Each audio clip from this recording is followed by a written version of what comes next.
What I wish I knew my first year of homeschooling. If I could go back and talk to the mom I was in our very first year of homeschooling, this is what I'd say to her. I remember searching through the internet, looking at all the curriculum choices, looking at all the different teaching styles, and just, this knot in my stomach. I was so excited, but I was also scared. I kept thinking, what if I mess this up? What if they're not learning? What if they fall behind? What if I'm not what they need? And now, 5 years later, I wish I could look that version of myself in the eye and tell her a few really important things. So if you're in your first year or you're just thinking about starting, this one's for you.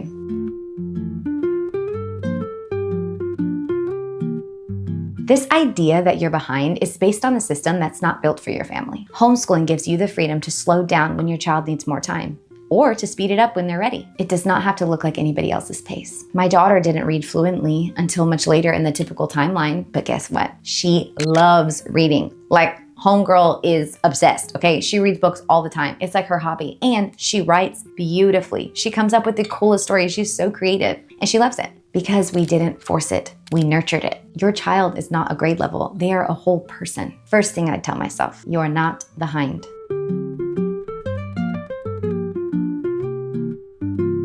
This one's hard, especially with Instagram reels and Pinterest boards and beautiful, beautiful homeschool rooms that you see on the internet. But real life happens at the kitchen table with mismatched workbooks and kids doing math in pajamas, while the toddler sometimes eats a crayon, okay? It's happened to me. You don't need a themed shelf for every season. Would that be awesome? Yes. Do I kind of want one now that I've said it? Kind of, yeah, but you don't need it. You don't need the trendiest curriculums or a perfectly color-coded schedule. And again, if that's your vibe, heck yeah, it's not mine, so that would stress me out. You don't need all of those things. What you need is consistency, love, and a willingness to adjust. No one else is raising your kids, so nobody else gets to define your homeschool.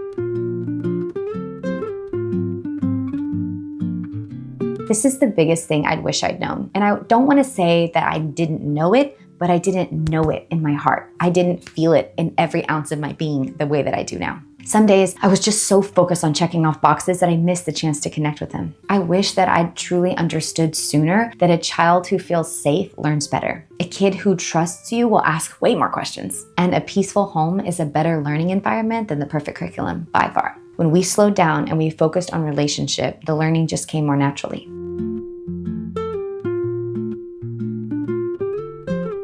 There will be days when it all falls apart. Somebody's melting down. Someone's having a hard time learning a new concept. You can't find the crayons. Everybody's hungry even though you just made them breakfast and they're asking for their fourth snack of the day. It happens. But homeschool lets you reset. It's beautiful. Take the day off. Do school outside. Scrap the workbook and do a read aloud on the couch. Light a candle, play soft music, and just be together. A rough week does not mean that you're failing. It means that you're human, and that's okay. If I could go back and hug the first year me, I'd tell her this. You are doing so much better than you think. You're learning too. And your kids, they're not just being educated, they're being loved. And that matters more to you than you know.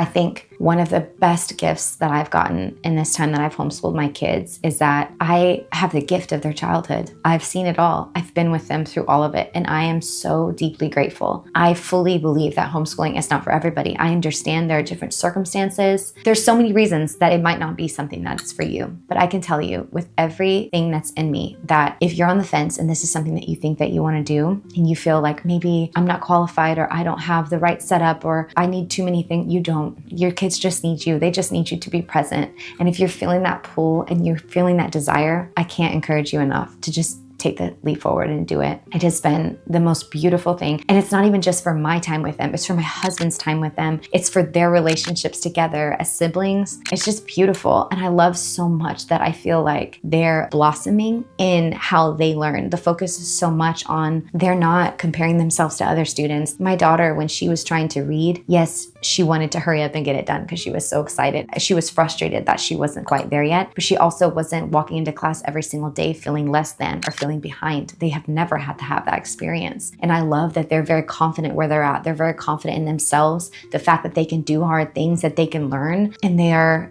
blossoming each in their own time, on their own path, in their own way. And it's just so beautiful to be able to cultivate that in my house. I love it so much. And yeah, I would just tell myself that it's just gonna get better and better. Are you in your first year of homeschool? Tell me in the comments, what has been your biggest win so far, or maybe even what's been your hardest moment? I would love to encourage you right where you are. Please be sure to like this video and subscribe so you can get our next video in the series. I'm so excited. I can't believe that the series is almost over. It's wild. I've loved making these videos. And yeah, I'll see you in the next one.